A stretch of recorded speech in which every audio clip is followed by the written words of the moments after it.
Imagine holding a glass of beer in your hand. The golden color, the foam slowly settling on top, the aroma rising before the first sip. It all feels simple, almost ordinary. But behind that single glass lies a process that combines chemistry, biology, and precision engineering in a way most people never see. Beer is not just a drink.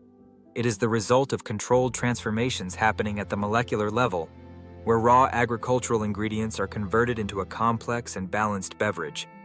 How does something as basic as grain, water, and plants turn into one of the most consumed drinks in human history? At the core of beer production are four essential ingredients: water, malt, hops, and yeast. Each of them plays a critical role, and even small variations can dramatically change the final product. Malt, usually made from barley, provides the sugars that will later be converted into alcohol. Hops contribute bitterness, aroma, and natural preservation. Yeast is the living organism responsible for fermentation, transforming sugars into alcohol and carbon dioxide. And water, which makes up the majority of the beer, influences taste more than most people realize, depending on its mineral composition. The entire process begins with malt production, where barley grains are carefully prepared to unlock their internal chemistry. The grains are soaked in water to initiate germination, a process where the seed begins to sprout.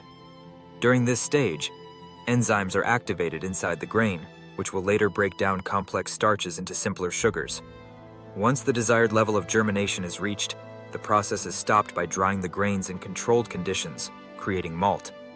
This step already has a major influence on the final flavor, as different drying temperatures produce different colors and taste profiles. Once the malt is ready, it must be crushed and mixed with water to extract the sugars. This stage is known as mashing, and it is one of the most critical steps in beer production. The mixture is heated to specific temperatures that activate different enzymes, each responsible for breaking down starches in a particular way. The brewer can control the final characteristics of the beer, whether it is light and dry or rich and full-bodied, simply by adjusting the temperature profile during this stage. Even at this early point, the foundation of the final beer is already being built.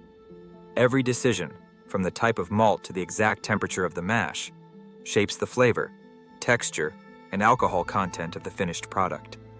Beer brewing may seem traditional, but it is deeply rooted in precise scientific control, where every step must be carefully managed to achieve the desired result. Once the crushed malt is mixed with water and heated, the mashing process enters its most important phase, where complex biochemical reactions begin to unfold. Inside the mash, enzymes that were activated during germination now start breaking down long chains of starch into simpler sugars. Two of the most important enzyme groups, amylases, work at different temperature ranges, producing different types of sugars. Some of these sugars are easily fermentable and will later become alcohol, while others remain unfermented and contribute to the body and sweetness of the beer. By carefully controlling temperature and time, the brewer is essentially designing the final balance of the beer at a molecular level. After mashing is complete, the mixture contains both liquid and solid components. The liquid portion, known as wort, is rich in dissolved sugars, proteins, and nutrients that yeast will need later. The solid remnants of the grain are separated through a process called lautering. During this step, the wort is drained off, while hot water is often added to rinse out any remaining sugars trapped in the grain bed. The leftover grain, called spent grain, is typically reused as animal feed or in other applications, while the wort becomes the central element of the brewing process. The next stage is boiling, and this is where hops are introduced. Boiling the wort serves multiple purposes at once. It sterilizes the liquid, ensuring that unwanted microorganisms are destroyed before fermentation begins. At the same time, compounds from the hops are extracted into the wort. The timing of hop additions is crucial. Hops added early in the boil contribute more bitterness, while those added later preserve aromatic oils that give beer its distinctive scent and flavor complexity. This balance between bitterness and aroma is one of the defining characteristics of different beer styles. During boiling, additional chemical transformations occur. Proteins coagulate and settle out, unwanted volatile compounds evaporate, and the overall composition of the wort becomes more stable. This stage ensures that the final beer will have clarity, consistency, and a clean flavor profile. Once boiling is complete, the wort is extremely hot and must be cooled rapidly to a temperature suitable for yeast. Quick cooling is critical not only for efficiency, but also to prevent contamination from unwanted microbes that could spoil the batch. At the end of this phase, the wort has been transformed into a carefully prepared liquid that contains all the necessary building blocks for beer. It is rich in sugars, infused with hop compounds, and microbiologically stable. However, it is still not beer yet.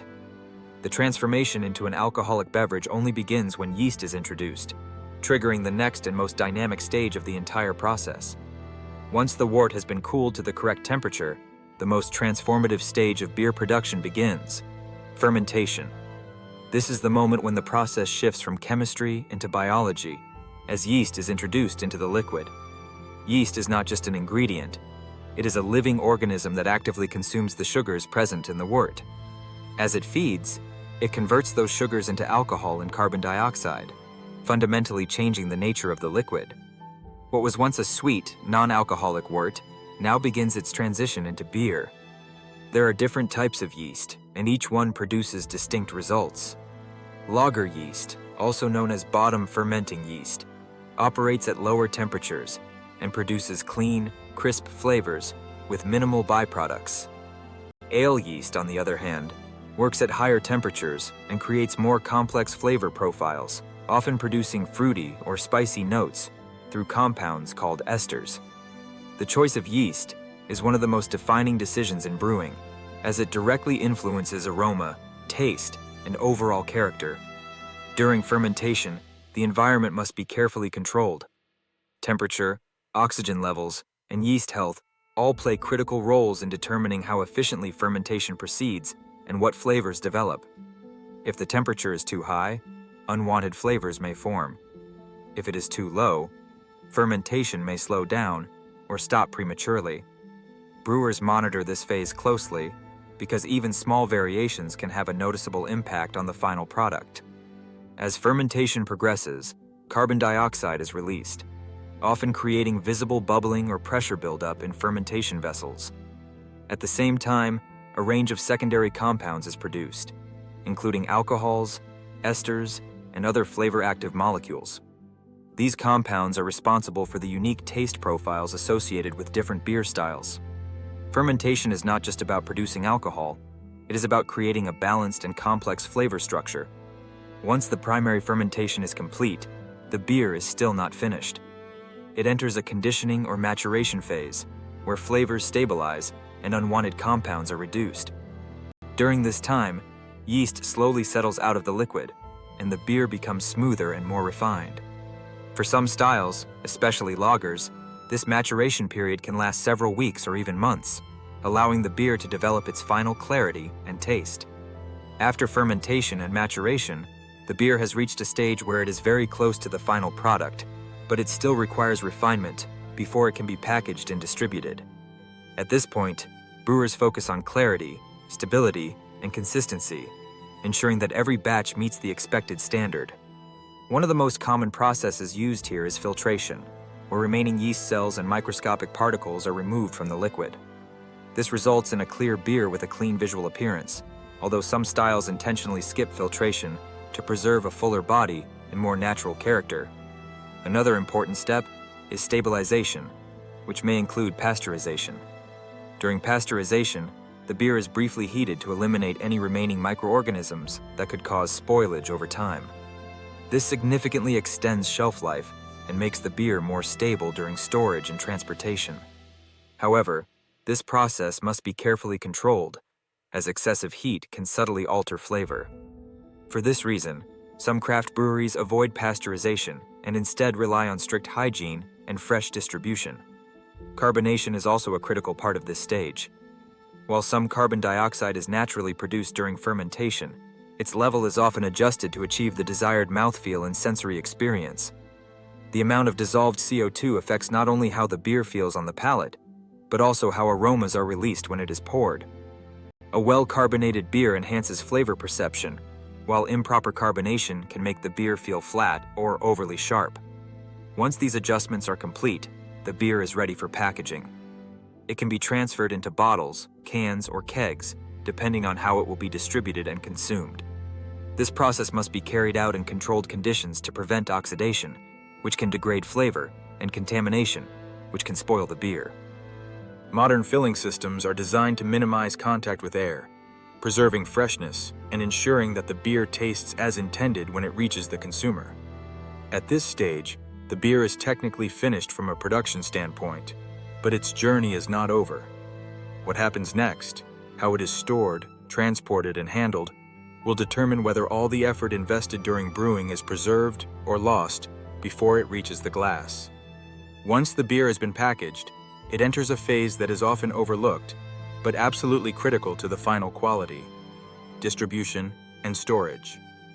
At this point, the beer is no longer changing through controlled brewing processes, but it is still a sensitive product that can degrade if handled improperly. Factors such as light exposure, temperature, and time begin to play a dominant role. Even perfectly brewed beer can lose its intended flavor profile if it is not protected during this stage. One of the most significant threats to beer quality is light, especially ultraviolet radiation. When beer is exposed to light, particularly in clear or green bottles, chemical reactions can occur involving hop compounds. These reactions produce molecules that create an unpleasant, skunky aroma, which can ruin the drinking experience. This is why many beers are packaged in brown bottles, which offer better protection against light, or in aluminum cans, which block light entirely. Temperature is another critical factor that directly affects how beer ages over time. High temperatures accelerate chemical reactions that lead to flavor degradation, while fluctuating temperatures can further destabilize the product. Ideally, beer should be stored in a cool, stable environment from the moment it leaves the brewery until it is consumed. This concept, often referred to as the cold chain, is especially important for maintaining the freshness of more delicate beer styles. Time also plays a key role in the final quality of beer. Unlike some beverages that improve with age, most beers are designed to be consumed relatively fresh. Over time, flavors can become muted, hop aromas can fade, and undesirable notes may develop. While certain strong or specialty beers can benefit from aging, the majority of commercial beers have a defined window in which they taste best. Efficient distribution ensures that the beer reaches consumers within this optimal period. At the very end of this entire journey, the beer is poured into a glass. The appearance of the foam, the aroma released, and the taste experienced are all direct results of every step that came before, from the selection of raw ingredients to the precision of fermentation and the care taken during distribution. What seems like a simple drink is, in reality, the outcome of a highly controlled and deeply complex process where every detail matters.